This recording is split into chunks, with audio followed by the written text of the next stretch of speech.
প্রিয় শিক্ষার্থীবৃন্দ, আসসালামু আলাইকুম রহমতুল্লাহি ওয়া বারাকাতুহু। এই গত কালকের ক্লাসে গত ক্লাসে আমরা মহানবী সাল্লাল্লাহু আলাইহি ইসলামের জীবনের 570 থেকে প্রায় 610 খ্রিস্টাব্দ পর্যন্ত, প্রায় 613 খ্রিস্টাব্দ পর্যন্ত দীর্ঘ 43 বছরের আহ, জীবনী আলোচনা করার চেষ্টা করেছি, এবং সেখানে বিভিন্ন বিষয় উঠে এসেছে। আজকে আমরা দ্বিতীয় ক্লাস শেষে উপস্থিত হয়েছি। আজকে আমরা মহানবী সাল্লাল্লাহু আলাইহি ইসলামের জীবনের 610 খ্রিস্টাব্দ থেকে 622 খ্রিস্টাব্দ পর্যন্ত একটু সংক্ষিপ্ত আলোচনা করব। তোমরা তোমরা জানো, গতকালকেও আমি নবুয়ত লাভ সম্পর্কে, 610 খ্রিস্টাব্দে মহানবী সাল্লাল্লাহু আলাইহি ইসলামের নবুয়ত লাভ সম্পর্কে আহ, দীর্ঘ বিস্তারিত আলোচনা করেছি।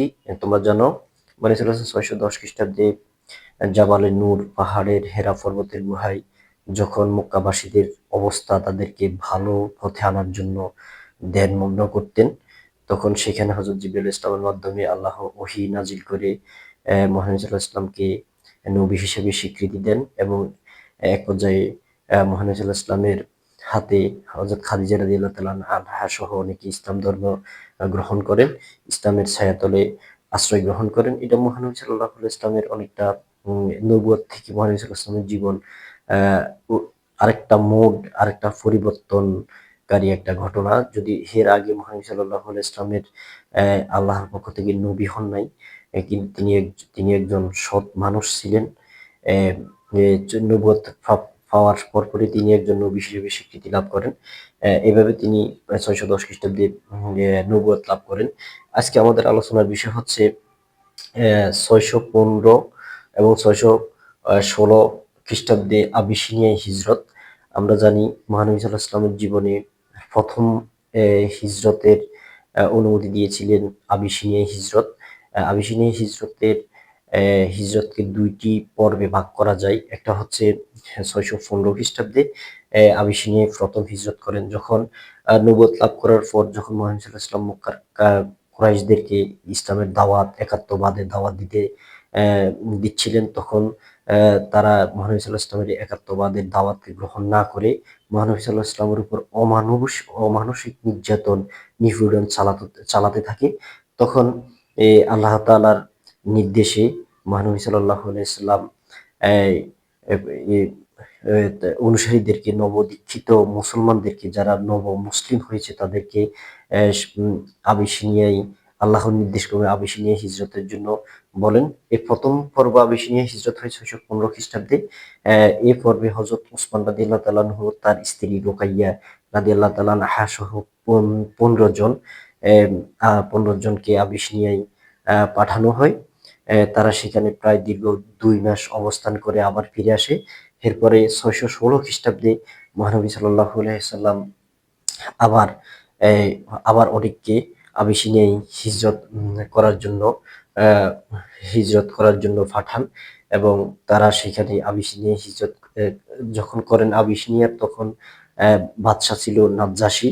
আহ, তারা তাকে হিজরতকারী মুসলমানদেরকে সাদরে গ্রহণ করেন, এবং তারা সেখানে গিয়ে খুব স্বাচ্ছন্দ্য বোধ করেন যে তারা ইসলাম প্রচারের পরও তারা আবার পূর্ব ধর্মে ফিরে যেতে লাগে নাই। অত্যাচারের কারণে তারা একটা সুন্দর ভূমি পেয়েছে, এখানে তারা সুন্দর মতো ইসলাম গ্রহণ করতে পারবে এবং ইসলামের দাওয়াত চারিদিকে পৌঁছাতে পারবে, এরকম একটা স্বস্তি তারা পেয়েছিল।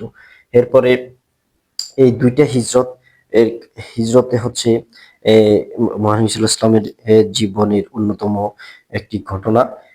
এই হিজরতের মাধ্যমে তারা ইসলামের বাণী এবং ইসলামের সৌন্দর্য সব দিকে ছড়িয়ে দেওয়ার জন্য কাজ করে যাচ্ছিল।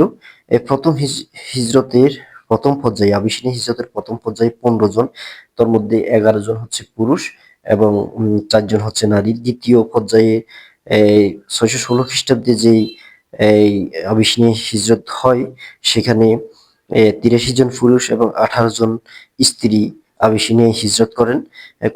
কুরাইশদের নাজ্জাশীর কাছে নাজ্জাশীর কাছে আবেদন করে যে তারা মুসলমানদেরকে যাতে তাদের কাছে ফিরিয়ে দেন। কিন্তু আহ, আহ, তিনি নাজ্জাশী তাদেরকে ফেরত দেননি। এই আবিসিনিয়ায় হিজরতের কিছু গুরুত্ব আছে। এই হিজরতের ফলে মুসলমানরা কিভাবে মনোবল বৃদ্ধি পেয়েছিল। আমরা জানি আবিসিনিয়ায় হিজরতের মহানবী সাল্লাল্লাহু আলাইহি ওয়াসাল্লামের জন্মের বছর 570 এবং 571 খ্রিস্টাব্দে আরব এবং আবিসিনিয়ানদের মধ্যে একটা যুদ্ধ হয়। সেখানে এই জন্য আবিসিনিয়া ছিল আরবদের একটা শত্রুপক্ষ। এই জন্য তারা মুসলমানদেরকে সেখানে আশ্রয় দেয়। উম, যার কারণে মুসলমানরা সেখানে আহ, হিজরত করতে পেরেছিল এবং ইসলামের সুমহান আদর্শ চারিদিকে প্রচার করার সুযোগ পেয়েছিল। এই যুদ্ধ হিজরতের অন্যতম গুরুত্ব হচ্ছে মুসলমানদের মনোবল বৃদ্ধি পায় আবিসিনিয়া হিজরতের মাধ্যমে। আহ, ফলে মুসলমানরা কুরাইশদের অত্যাচারের হাত থেকে রক্ষা পায় এবং নবদীক্ষিত মুসলমানদের মনোবল বৃদ্ধি পায়।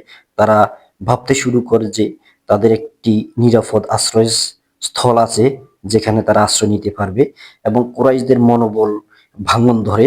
আহ, তারা ভেবেছিল নবদীক্ষিত মুসলমানরা অত্যাচার সহ্য করতে না পেরে তারা নিজ ধর্মে ফিরে আসবে। আম, কিন্তু তাদের সে ধারণা আম, ভুল হয় এবং মুসলমানরা ধর্ম ত্যাগ করবে না, প্রয়োজনে তারা দেশ ত্যাগ করবে। ফলে কুরাইশদের মনোবল দুর্বল হয়ে যায়। চূড়ান্ত হিজরতের সূচনা এই আবিসিনিয়া হিজরতের ফলে মুসলমানরা যে পরবর্তীতে মক্কা থেকে মদিনায় হিজরত করবে সেই সাহসটা পেয়েছিল। এরপর হচ্ছে আমরা আলোচনা করব 616 খ্রিস্টাব্দে 616 খ্রিস্টাব্দে মুসলমানদের বিরোধী সংঘ গঠন। কুরাইশরা 616 খ্রিস্টাব্দে মুসলমানদের বিরোধের জন্য একটা সংঘ গঠন করেছিল। সেই সঙ্গে অনেকগুলা নির্দেশনা তারা দিয়েছিল। সেখানে দারুন নদওয়ার একটা বৈঠক হয়। কারণ তারা যখন আবিসিনিয়ার বাদশা নাজ্জাশীর কাছ থেকে তাদেরকে ফেরত চাওয়ার পরও ফেরত দিচ্ছিল না, তখন তারা সেই সংগঠনটি করে। সংগঠনের মাধ্যমে তারা অনেকগুলো নির্দেশনা দেয়। তার নদওয়ার বৈঠক হয়। বৈঠকে তারা বলে যে মুসলমানদের সাথে যাতে আহ, কেউ ব্যবসা বাণিজ্য লেনদেন না করে, তার কুরাইশদেরকে কেউ যাতে মুসলমানদের সাথে বিয়ে বন্ধনে আবদ্ধ না হয়, মুসলমানদের সাথে সামাজিক আলাপ আলোচনা যাতে অনির্দিষ্টকালের জন্য বন্ধ থাকে, এবং কেউ মুসলমানদের সাহায্য করলে তাকে কঠোর শাস্তি দেওয়া হবে, এবং মহানবী সাল্লাল্লাহু আলাইহি ওয়াসাল্লামকে এমনকি হত্যার জন্য তারা আহ, মানে হত্যা করার জন্য যে মহানবী সাল্লাল্লাহু আলাইহি ওয়াসাল্লামের গর্দান মাথা কেটে আনি দিতে পারে তাকে স্বর্ণ মুদ্রা এবং উট উপহার দেওয়া হবে। এরকম তারা ঘোষণা করেছিল। তখন সেখান থেকে কিন্তু হেরফর পরে এত কিছুর পরেও তখন হযরত উমর রাদিয়াল্লাহু তাআলা কিন্তু এই চ্যালেঞ্জ গ্রহণ করেছিলেন, আমি মুহাম্মদ সাল্লাল্লাহু আলাইহি ওয়াসাল্লামের মুহাম্মদ সাল্লাল্লাহু আলাইহি ওয়াসাল্লামকে হত্যা করব, তার মাথা আনি দিব। তখন প্রতিমধ্যে আমরা জানি মুহাম্মদ সাল্লাল্লাহু আলাইহি ওয়াসাল্লাম অনেক ঘটনা আছে, এখানে বিস্তারিত বলার সময় এখন নাই। মুহাম্মদ সাল্লাল্লাহু আলাইহি ওয়াসাল্লাম প্রতিমধ্যে ইসলাম ধর্ম গ্রহণ করেন এবং তার সাথে হযরত হামজাও ইসলাম ধর্ম গ্রহণ করেন। এরপরে 617 থেকে 619 খ্রিস্টাব্দে সোয়াবে আবু তালিবের নির্বাসন, মানে 3 বছর শিয়াবে আবি তালিবে মহানবী সাল্লাল্লাহু আলাইহি ওয়াসাল্লাম নির্বাসনে ছিলেন, জেলখানায় ছিলেন। এখানে এই 3 বছর মহানবী সাল্লাল্লাহু আলাইহি ওয়াসাল্লাম আউস এবং খাজরা গোত্রদ্বয়কে তারা সেখানে বন্দি করে রেখেছিল। 3 বছর তারা অনেক অনাহারে অর্ধাহারে তারা খানায় পানিতে অনেক কষ্ট করেছিল শিয়াবে আবি তালিবে। আহ, এবং তাদের লক্ষ্য ছিল এম, তারা হাসিম এবং মোত্তালিব গোত্রকে একেবারে সমূলে উৎপাদিত করা। এই 3 বছর হাসিম এবং মোত্তালিব গোত্রকে তারা শেব আবি তালিবের জেলখানায় আবদ্ধ করে রেখেছিল। তারা এরপরে যখন তারা আবদ্ধ করে রাখতে রাখতে দেখতেছিল যে কোনো ফল পাইতেছিল না, তখন তারা চিন্তা করলো যে এভাবে আর তাদেরকে আবদ্ধ করে কি লাভ, বরং তাদেরকে এই সত্যে তাদেরকে মুক্তি দিয়ে যে তারা যাতে ভবিষ্যতে আর ইসলাম প্রচার না করে, ইসলাম প্রচার বন্ধ রাখে। তখন মহানবী সাল্লাল্লাহু আলাইহি ওয়াসাল্লাম বলল যে আমার এক হাতে যদি সূর্য এবং আরেক হাতে যদি চন্দ্র এনে দেয়া হয়, তারপরেও আমি ইসলামের দাওয়াত দেওয়া বন্ধ করব না। এরপরে তারা মহানবী সাল্লাল্লাহু আলাইহি ওয়াসাল্লামকে সেখান থেকে এরপর আরো ব্যাপক নির্যাতন শুরু করে। এরপর 619 খ্রিস্টাব্দে খাদিজা ও আবু তালিবের মৃত্যু। মহানবী সাল্লাল্লাহু আলাইহি ইসলামের দীর্ঘ 15 বছরের সাথী মহানবী সাল্লাল্লাহু আলাইহি ওয়াসাল্লামের স্ত্রী বিবি খাদিজা রাদিয়াল্লাহু তাআলা আনহা মৃত্যুবরণ করেন এবং তার ৫ সপ্তাহ পরে মহানবী সাল্লাল্লাহু আলাইহি ওয়াসাল্লামের চাচা আবু তালিবও মৃত্যুবরণ করেন। এম এই জন্য এটা নবুয়তের ১০ম বছর। নবুয়ত আমরা জানি নবুয়ত লাভ করছে ৬১০ খ্রিস্টাব্দে। ৬১৯ খ্রিস্টাব্দে খাদিজা রাদিয়াল্লাহু তাআলা আনহা এবং আবু তালিব যখন মৃত্যুবরণ করেন, এটা ছিল নবুয়তের ১০ম বছর। এইজন্য এই একই বছরে যখন মহানবী সাল্লাল্লাহু আলাইহি ওয়াসাল্লামের প্রিয় ২ জন, যাদের আশ্রয়ে মহানবী সাল্লাল্লাহু আলাইহি ওয়াসাল্লাম লালিত পালিত হতেন, যাদের শক্তিতে মহানবী সাল্লাল্লাহু আলাইহি ওয়াসাল্লাম ইসলামের দাওয়াত চারিদিকে ছড়িয়ে দিচ্ছিলেন, এই ২ জন ব্যক্তি যখন মৃত্যুবরণ করেন, তখন মহানবী সাল্লাল্লাহু আলাইহি ওয়াসাল্লাম অনেকটা ভেঙে পড়েন, কিন্তু তিনি কখনো সাহস হারাননি। তখন এই জন্য এই নবুয়তের ১০ম বছরকে বলা হয় আমুল হুজন বা শোক ও দুঃখের বছর। এরপর মহানবী সাল্লাল্লাহু আলাইহি ওয়াসাল্লাম আবার ৬১৯ খ্রিস্টাব্দে তায়েফে গমন করেন। যখন তায়েফে গমন করেন, তায়েফে গিয়ে তিনি তায়েফবাসীদের কাছে আশ্রয় চান যে তাকে যাতে আশ্রয় দেওয়া হয়।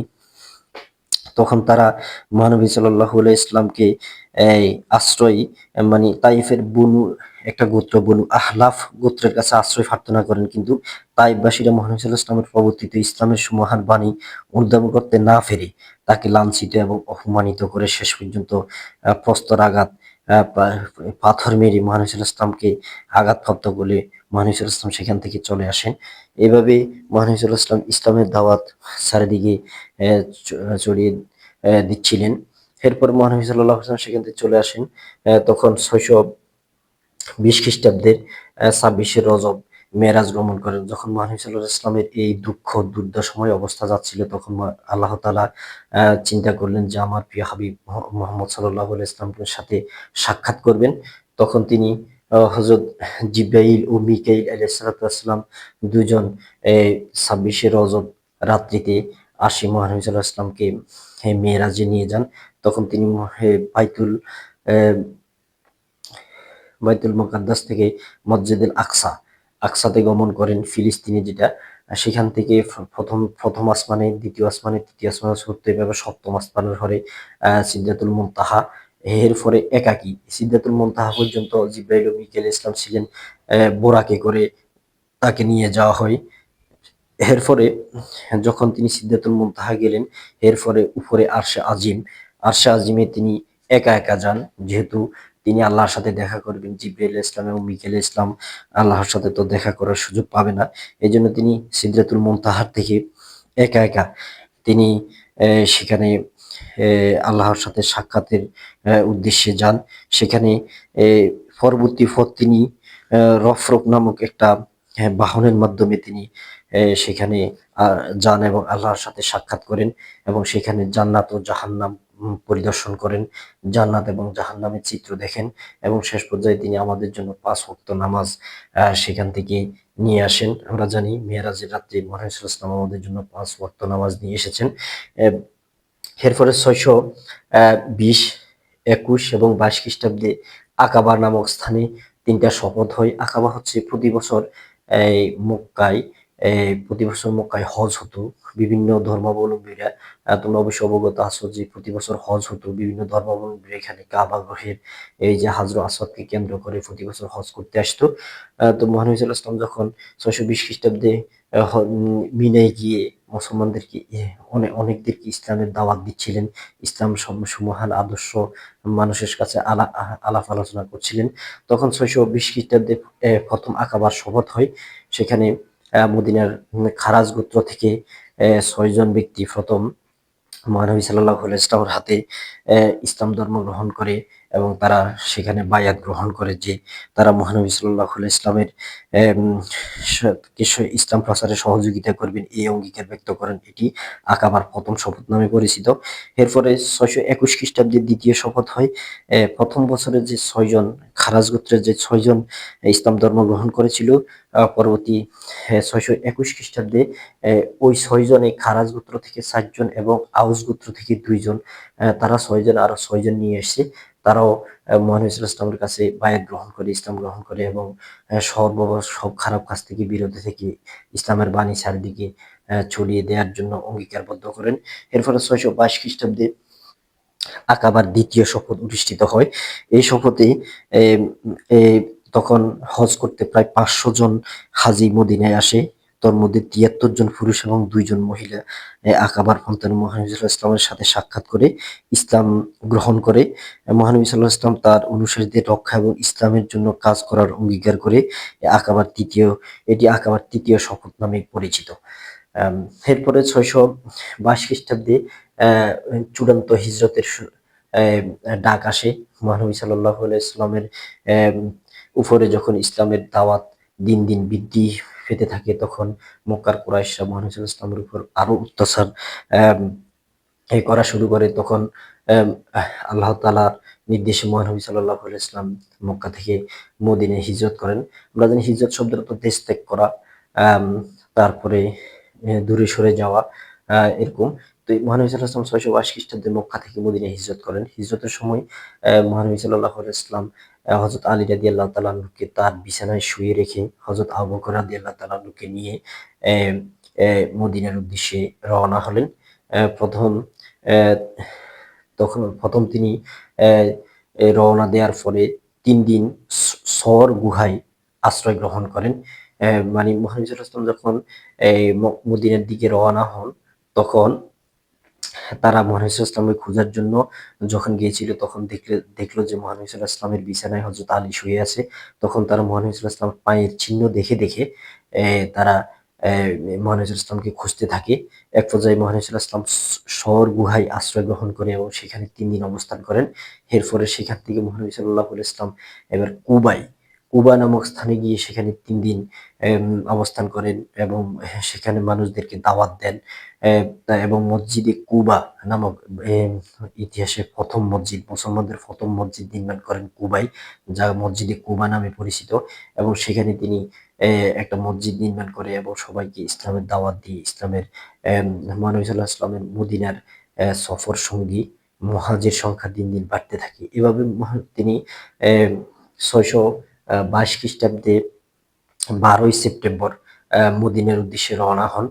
এরপরে তিনি আহ, প্রায় 23 সেপ্টেম্বর মদিনায় গিয়ে পৌঁছান। মদিনায় গিয়ে পৌঁছান, তখন মদিনার আউস ও খাজরাজ গোত্রদ্বয় মহানবী সাল্লাল্লাহু আলাইহি ওয়াসাল্লামকে সাদরে গ্রহণ করে এবং অভ্যর্থনা জানায়। এভাবে মহানবী সাল্লাল্লাহু আলাইহি ওয়াসাল্লামের মদিনায় গিয়ে পৌঁছেন।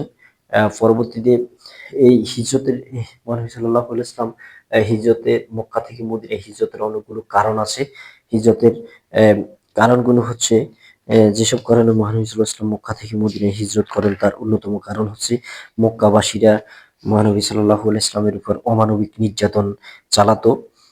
তারপরে মনস্তাত্ত্বিক কারণ, কারণ মহানবী সাল্লাল্লাহু আলাইহি ওয়াসাল্লাম খুব দুঃখ পেয়েছিলেন যে আহ, নিজের জন্মভূমির মানুষ তাকে তাড়িয়ে দিচ্ছিল, তার সাথে নির্যাতন করছিল।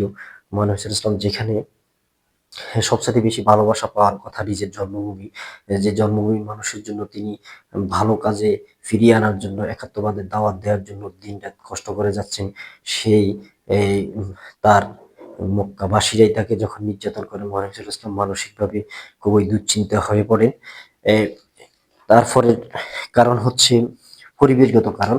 কারণ মক্কার পরিবেশ ছিল একটু, জলবায়ু এবং আবহাওয়াগত কারণে মক্কার পরিবেশ ছিল একটু আম, উষ্ণ এবং গরম। মক্কার মানুষরা একটু খিটখিটে মেজাজের ছিল, তারা নতুন কিছুকে খুব সাদরে গ্রহণ করতে চাইতো না।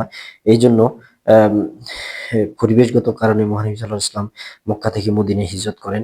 অন্যদিকে মদিনার আবহাওয়া ছিল খুবই শান্ত এবং আম, সবুজ শ্যামলে ভরা। মানুষেরা নতুন কিছু শোনার জন্য সবসময় আগ্রহ থাকতো। এই জন্য মহানবী সাল্লাল্লাহু আলাইহি ওয়াসাল্লাম মক্কা থেকে মদিনায় হিজরত করেন। এরপর আকাবার শপথ। আকাবার একটু আগে আমরা বলছিলাম, যখন আকাবার শপথ হয় 615 এবং 16 আকাবার শপথ হয় যখন, এই যে 620 এবং 21 22 তিনটা আকাবার শপথ হলে, তখন মদিনার আউস এবং খাজরাজ গোত্রের লোকেরা মহানবী সাল্লাল্লাহু আলাইহি ওয়াসাল্লামকে আশ্বাস দিয়ে যায় যে আমাদের মদিনায় আপনি আসিয়েন, আমাদের মদিনায় ইসলাম প্রচারের জন্য একটা অনুকূল পরিবেশ আছে। সেখানকার মানুষগুলো তাদের পৌত্তলিকতা, তাদের এই ধর্ম এবং উপাসনা নিয়ে নিজেরা অনেকে সন্দেহাতীত বা সন্দেহাতীত আছে। এজন্য তারা একটা সঠিক ধর্ম খোঁজার জন্য আহ্বান করছে। সেখানে একটা পরিবেশ আছে। এজন্য আকাবার শপথ এর হযরত মুসআবের সেই এই আশ্বাসের কারণে মহানবী সাল্লাল্লাহু আলাইহি ওয়াসাল্লাম মক্কা থেকে মদিনায় হিজরতের সিদ্ধান্ত নেন। এদের মদিনার ধর্মীয় অবস্থা যেটা বলছিলাম, মদিনার ধর্মীয় অবস্থা এমন ছিল যে মানুষ তারা একাত্মবাদের বিভিন্ন দেবদেবীর পূজাকে তারা ভালোভাবে দেখতো না। তারা একটা সত্যের সন্ধানের জন্য আগ্রহ করছিল। এরপর আছে আত্মীয়তার সম্পর্ক। মহানবী আমরা পূর্বেই বলেছি মহানবী সাল্লাল্লাহু আলাইহি ওয়াসাল্লামের নানার বাড়ি। তোমরা অবশ্যই জানো মহানবী সাল্লাল্লাহু আলাইহি ওয়াসাল্লামের নানার নাম হচ্ছে আব্দুল মুত্তালিব। মহানবী সাল্লাল্লাহু আলাইহি ওয়াসাল্লামের নানার বাড়ি হচ্ছে মদিনায়।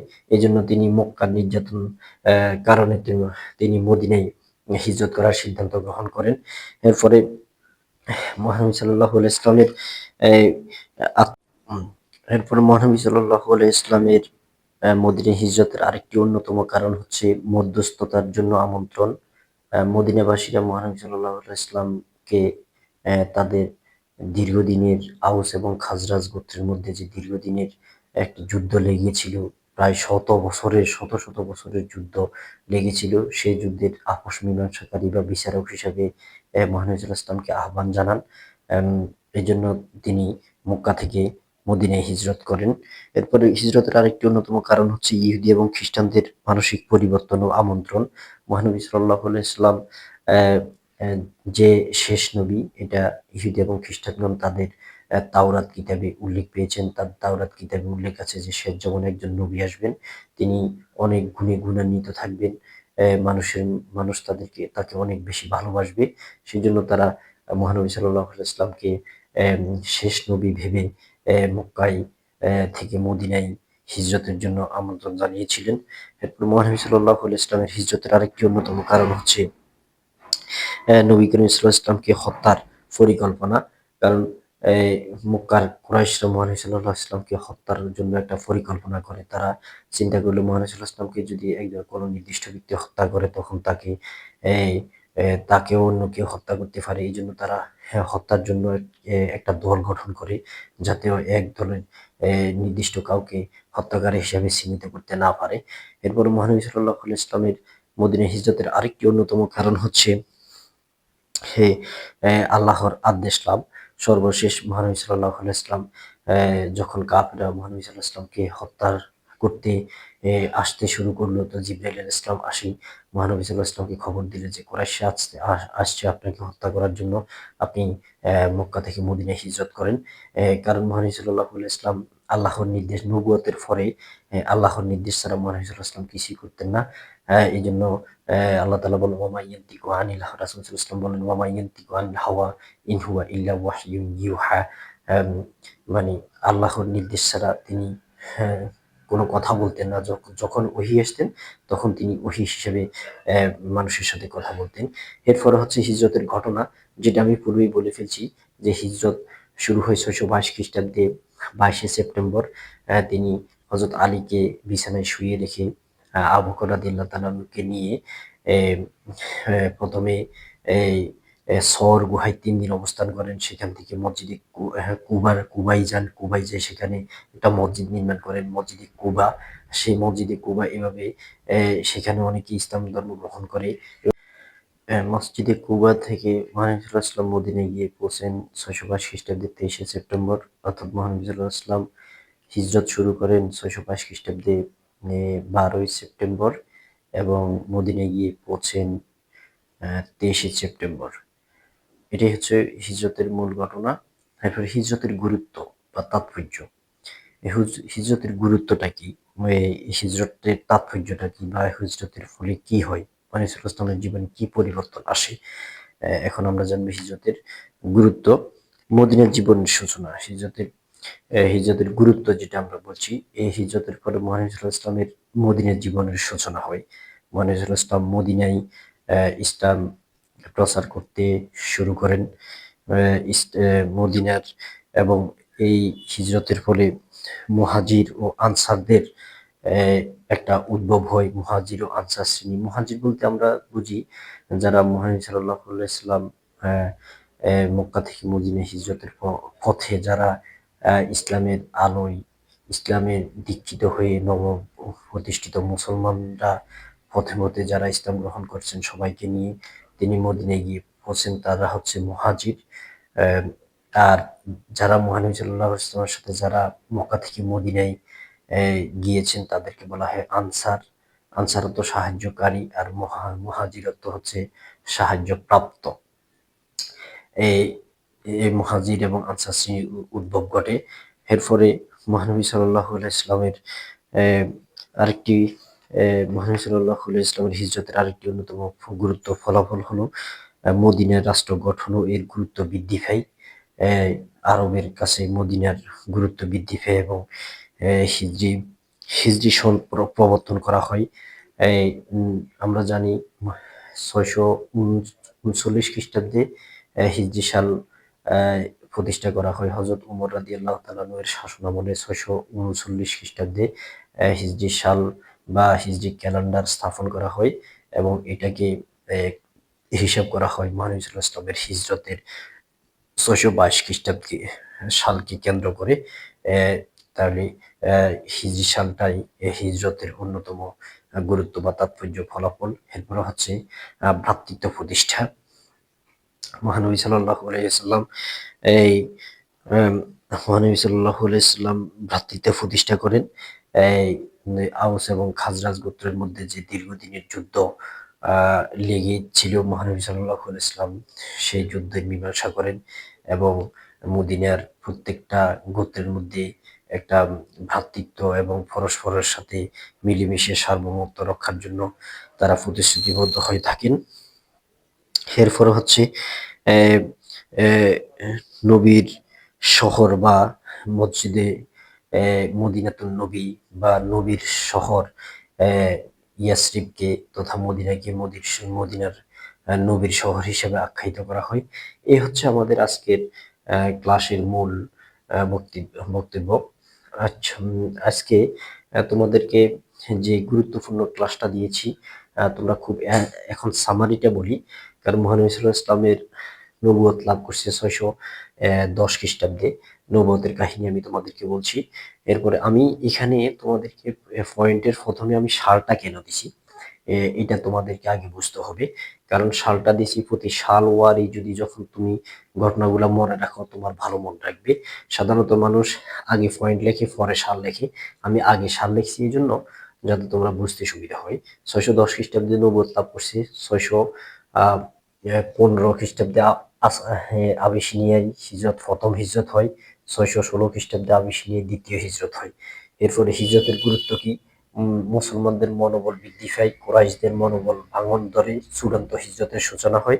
এরপর 616 খ্রিস্টাব্দে মুসলমান বিরোধী সংঘ গঠন করা হয়। ওই যে দারুন্নদওয়া বৈঠক হয়, সেখানে তারা মুসলমানদেরকে মুসলমানদের ব্যবসা বাণিজ্য করতে, কুরাইশদের সাথে মুসলমানদের বিয়ে শাদী হইতে এগুলা নিষেধ করা হয়। তারপরে 617 থেকে 619 খ্রিস্টাব্দে শিয়াবে আবি তালিবের নির্বাসনে কারাগারে মহানবী সাল্লাল্লাহু আলাইহি ওয়াসাল্লামের 3 বছর আবদ্ধ করে রাখা হয় মহানবী সাল্লাল্লাহু আলাইহি ওয়াসাল্লাম এবং গোত্রকে। এরপর 619 খ্রিস্টাব্দে কে বলা হয় আমুল হুজুন, শোক বা দুঃখের বছর। খাদিজা রাদিয়াল্লাহু তাআলা আবু তালিবের মৃত্যু হয়। এবার 619 খ্রিস্টাব্দে তাইফ গমন করে, সেখানেও তাইফের মানুষ মুহাম্মদ সাল্লাল্লাহু আলাইহি ওয়াসাল্লামকে পাথর মেরে রক্তাক্ত করে, তারা সেখানেও তার মহানবী সাল্লাল্লাহু আলাইহি ওয়াসাল্লামকে জায়গা দেয় নাই। এরপরে 620 খ্রিস্টাব্দে 26শে রজব মেরাজ গমন করা হয়। মহানবী সাল্লাল্লাহু আলাইহি ওয়াসাল্লামের মন খারাপ দেখে আল্লাহ তাআলা তাকে আল্লাহর সাথে সাক্ষাতের জন্য নিয়ে যান। এরপরে 620, 21 এবং 22 আকাবার প্রথম, দ্বিতীয় এবং তৃতীয় শপথ হয়।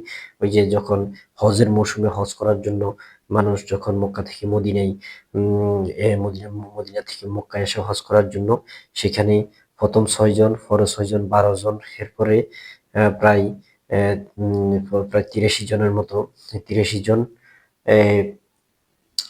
পুরুষ এবং 18 জন মহিলা সহ 101 জন, 101 জনে আর 12 জনে প্রায় 113 জন আকাবার শপথ গ্রহণ করেছিল। এরপরে 622 খ্রিস্টাব্দে মহানবী সাল্লাল্লাহু আলাইহি ওয়াসাল্লাম মদিনায় হিজরত করেন। হিজরতের অনেকগুলো কারণ বর্ণনা করা হয়েছে। এরপর হিজরতের ঘটনা, মানে যখন থেকে রওনা দিছেন এবং যখন থেকে ফুসছেন মাঝখান দিয়ে যা যা ঘটনা ঘটছে, তার মধ্যে একটা মসজিদে কুবা প্রতিষ্ঠা করছে। এরপরে সাওয়ার গুহায় 3 দিন অবস্থান করছে, তারপরে কুবায় 3 দিন অবস্থান করছে। এরপরে হিজরতের গুরুত্ব এর মহানবী সাল্লাল্লাহু আলাইহি সাল্লাম এক মদিনা জীবনের সূচনা হয়েছে। তারপরে হিজরতের অন্যতম গুরুত্ব হচ্ছে হিজরি সালের গণনা শুরু হয়েছে, হিজরি সাল প্রবর্তন করা হয়েছে, মদিনা রাষ্ট্রের ভ্রাতৃত্ব প্রতিষ্ঠা করা হয়েছে। এরপরে এবং অনেকগুলো কারণ আছে। এরপরে মদিনাকে মসজিদে মদিনাতুল নববী বা মদিনাতুল নবীর শহর হিসেবে ঘোষণা করা হয়েছে। এই হচ্ছে আমাদের আজকের ক্লাস। তো তোমরা মনোযোগ সহকারে ক্লাস দেখেছো, এবং আর আমি তোমাদেরকে এখন তোমাদেরকে 2-3টা প্রশ্ন করব, দেখি তোমরা ক্লাসটা কতটুকু মনোযোগ দিয়েছো, দেখি তোমরা উত্তর বলতে পারো কিনা। আমি তোমাদেরকে প্রথম বলবো, হে মহানবী সাল্লাল্লাহু আলাইহি ইসলাম আবিসিনিয়ায় হিজরত করেন কত খ্রিস্টাব্দে? এই প্রশ্নটার উত্তর দিবা। আর মহানবী সাল্লাল্লাহু আলাইহি ইসলামের নানার বাড়ি কোথায়? এই প্রশ্নটার উত্তর দিবা। এরপরে মহানবী সাল্লাল্লাহু আলাইহি সাল্লাম এই যে হিজরতের সময় প্রতিমধ্যে যে একটি মসজিদ নির্মাণ করেছে, মসজিদটির নাম কি? তারপরে মহানবী সাল্লাল্লাহু আলাইহি সাল্লাম খাদিজা রাদিয়াল্লাহু তাআলা আনহার সাথে কয় বছর সংসার করেছিলেন? এই প্রশ্ন। এরপর হচ্ছে আকাবায় কয়টি শপথ অনুষ্ঠিত হয় এবং প্রথম শপথে কয়জন ইসলাম ধর্ম গ্রহণ করে? তারপরে হিজরতের 2টি কারণ, দেখি তোমরা বলতে পারো কিনা। আজ এই পর্যন্ত। তোমরা সবাই ভালো থেকো, তোমরা সবাই পড়াশোনায় থেকো। আল্লাহ হাফেজ। আসসালামু আলাইকুম রহমতুল্লাহ।